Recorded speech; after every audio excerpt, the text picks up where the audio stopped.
Nem todo catarinense tem descendência alemã. Eu moro no litoral catarinense. No litoral, a maior parte de descendentes que tem são descendentes açorianos, descendentes de portugueses. Inclusive, esses alemães da Shopee adoram vir passar as férias aqui no litoral de Santa Catarina. E aí, o que acontece? A gente só passa raiva com eles. Esse pessoal adora vir pra praia cavar buraco na areia. A gente não entende o conceito, mas essas pessoas bem específicas adoram cavar buracos na areia. A gente Essa é a Samantha, tá, gente? Samantha com THLCN. Esse é o perfil dela, dá pra ver aqui embaixo, né? Só vamos ver esse vídeo rapidinho aqui. O que ela tá falando é importante, também é legal. Eu tô fazendo doutorado vendo as discussões dentro da Câmara dos Deputados sobre imigração no Brasil, né? Desde a década de 40. E no pós-guerra, começou um movimento muito forte para impedir a entrada de japoneses no Brasil e para regular a entrada de alemão no Brasil também. Enfim, obviamente, imagino que seja subentendido porque especificamente dos alemães. No caso dos japoneses, uma das justificativas que os deputados usavam é que eles não tinham um fenótipo brasileiro. E sabe qual que era o fenótipo brasileiro nessas discussões entre deputados? O fenótipo brasileiro, para eles, era a pessoa branca, cor branca ou pele um pouco morena, mas não morena parda. Não é sobre isso. Não é sobre pardo. Não é sobre negros. É morena do tipo assim, que veio do sul da Itália, que veio de uma região específica da Espanha, por exemplo. Esse é o moreno que eles falam ali. E evidentemente, com raízes étnicas supostamente europeias. Esse seria o ideal do brasileiro que o japonês não se enquadraria. E eles também consideravam que as comunidades japonesas, os filhos dessas comunidades, não se dizia brasileiro, mas se dizia japonês. Então eles queriam proibir a entrada de japoneses nas políticas de imigração ali por conta disso. E junto com isso queriam impedir a entrada de alemães e também de pessoas da Polônia queriam impedir, de poloneses, num dado momento. gente bate o olho, eles sabem que eles são de lá. Então, assim, a minha família mesmo tem a tradição. Teve uma questão também, né? Teve uma questão muito específica que é assim, quando a pessoa ela vinha do Nordeste ou do Norte, por exemplo, para São Paulo, ela vinha com uma mão na frente e outra atrás.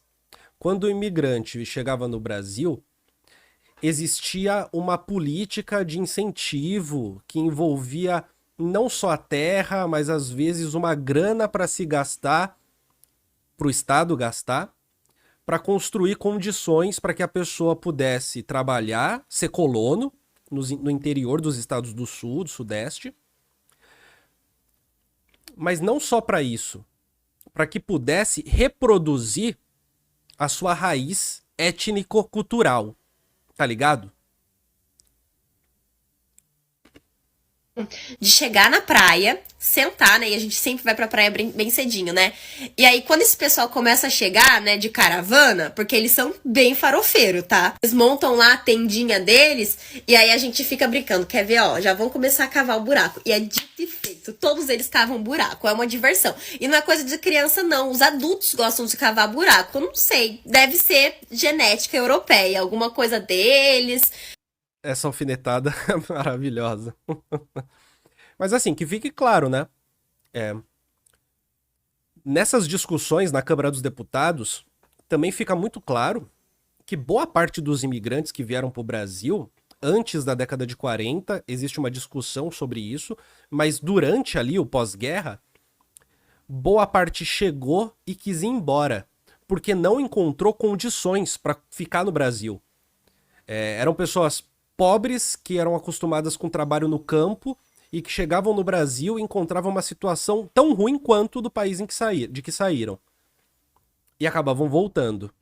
E isso é um dos fracassos da política migratória dentro das discussões na Câmara dos Deputados federais.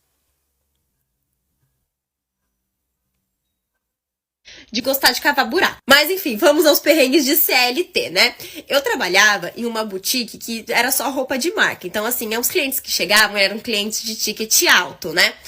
E aí, nessa boutique, eu atendia uma senhora descendente de alemã, que ela sabia falar alemão e sabia falar português. E quando a gente atendia ela na loja, ela falava português normalmente. Enfim, se passaram-se alguns anos, né, eu fui trabalhar em outro lugar, em um provedor de internet, que é esses lugares que instala Wi-Fi na casa das pessoas, né? E aí, quando essa mulher foi chegando perto da loja, ela já era cliente desse lugar, né? E aí o meu colega de trabalho que tava me treinando pegou e falou assim, cara, ela não fala nada de português, ela só fala alemão.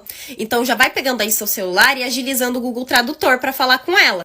E aí eu pensei, o quê? Mas ela falava português comigo na loja ali na frente. A menos que essa senhora tenha um Alzheimer, uma coisa, tenha se esquecido como se fala português, eu vou falar português com ela e você vai ver como ela vai me entender. E aí ela chegou com e eu já meti logo um bom dia, senhora fulana de tal, tudo bem? Quanto tempo que eu não vejo a senhora? Se lembra de mim? Eu te atendi em tal lugar. A véia me olhou assim dos pés à cabeça e falou bom dia.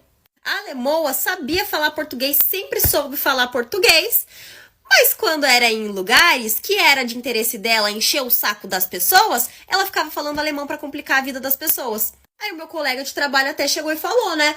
Nossa, O lance é falar pra jubar com essas pessoas. ela nunca falou em português aqui e eu atendo ela, ó, há muitos anos já. Ainda nesse trabalho que eu tinha nesse lugar que instalava Wi-Fi na casa das pessoas, teve uma época que teve um ciclone bomba aqui no litoral, que tipo assim, gente, destruiu a rede elétrica. Eu fiquei quase... Ó, a Rebeca, ela diz, os imigrantes meio que caíram num golpe. E tem uma coisa que é bizarra também, que é o seguinte. Dentro das discussões, parte do fracasso da política migratória para os deputados, sabe por quê que é? Porque os imigrantes que vieram da Europa para cá, eles... Textual, isso é textual, tá? Eles não eram preparados para a vida no campo. O que que eles eram? O que que eram?